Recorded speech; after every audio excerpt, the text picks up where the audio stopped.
Welcome back. Well, of course, more on those two developing court cases as we go through the afternoon together, you and I. But in the meantime, I'm sure you've really felt the huge increase in food prices over the last 2 years, and particularly since Russia invaded Ukraine. Well, a lot of bad news, I'm afraid, building up in food markets. First last week, Russia pulling out of the Black Sea grain deal, which means Ukrainian grain may now be blocked from world markets. India now also announcing it's restricting exports of what they describe as non-basmati rice because of rising food prices there. Wandile Sihlobo is the chief economist at Agbiz. Wandile, good afternoon to you. India, a really important producer of rice. We buy a lot of their rice. How big is the impact of this going to be? Good afternoon, Stephen. This is very problematic, Stephen, because if you think about that category of rice that India has banned from exports, that non-basmati and broken rice, it makes up roughly 18% of global traded rice, which is about 50 million tons or so a year. So that being withdrawn in the international market, of course, it does cause a bit of shocks there, especially, as you rightly put it, coming on top of the grain deal in the Black Sea being not renewed. So I think combined, those factors, they present upside risk to global food price inflation and, of course, to many countries that are importing these commodities. Is it able for us to replace the rice from other markets? I don't think we grow much rice here. We don't grow rice at all, Stephen, in South Africa. You remember, we are a semi-arid country, so fairly dry and unable to do so. We import, as South Africa, a year, about 1 million tons of rice. 90% of that is for us, and the rest we export it to our neighboring countries.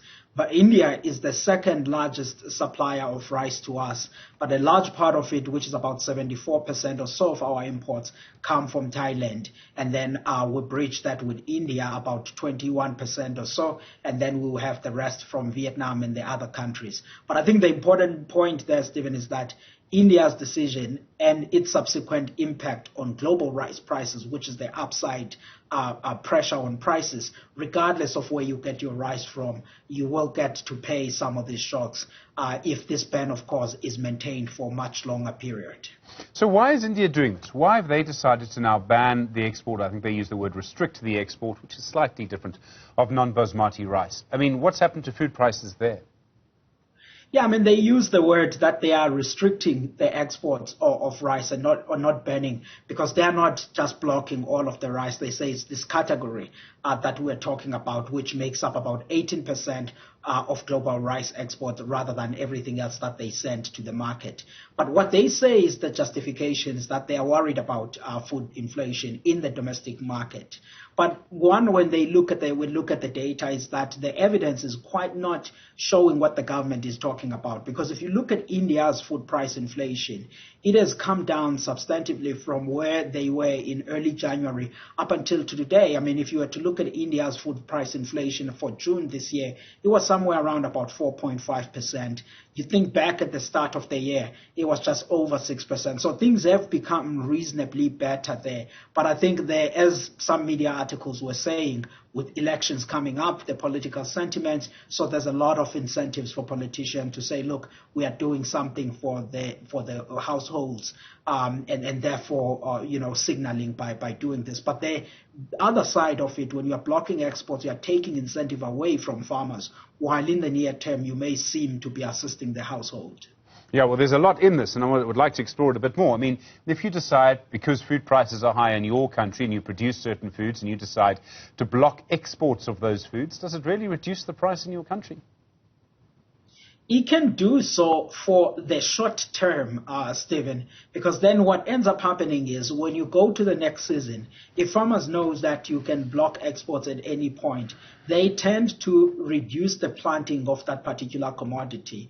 And you see them moving more and more to non-food products, which cannot be literally blocked for the export markets.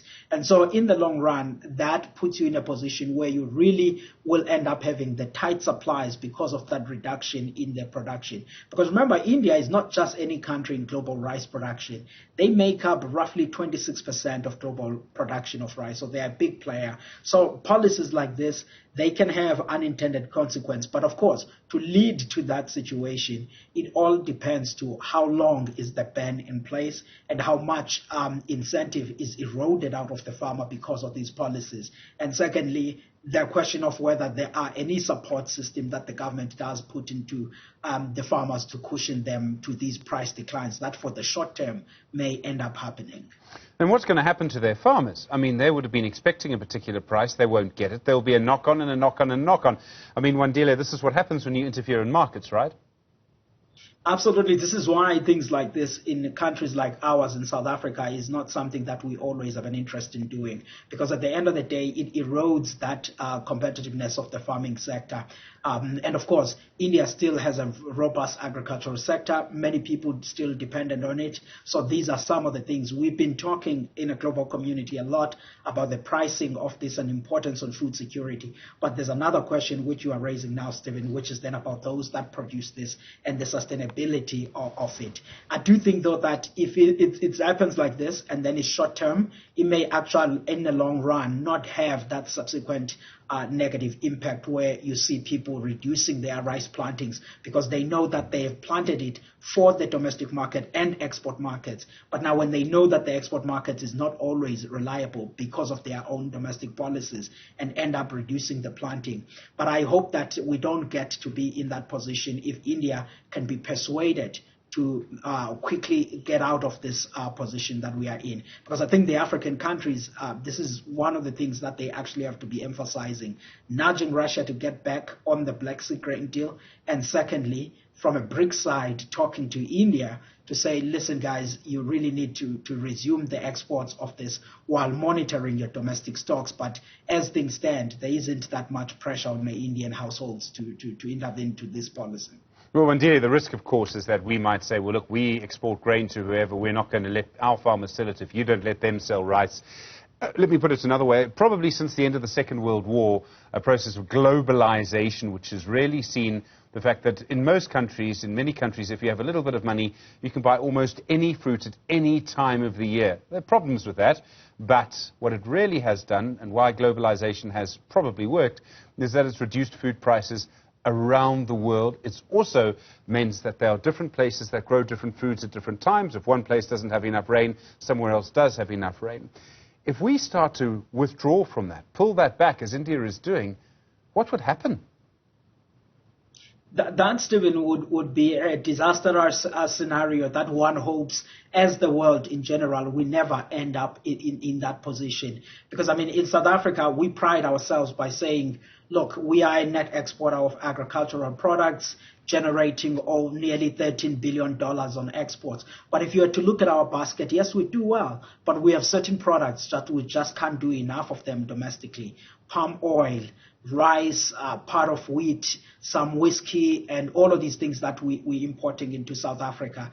So if now you can get in a position where each country will be producing for themselves, then that would not be a good world. And of course, then we would have destroyed the entire global food systems. And I do hope, though, that we're never really getting into that position, because you still have countries like South Africa who are open, Australia, the US, the EU, and the others that still manage to go well into commerce on this. If there's anything when one is worried about the domestic food prices, it's always better to make sure that you support the domestic production and you support the households than actually intervening in the commodities markets. Because when you intervene on a commodities market, either by capping the prices of products like what we're seeing in the UK or doing what India is doing, the effects of that are usually in the long run not positive on that. So I always caution around doing policies like that.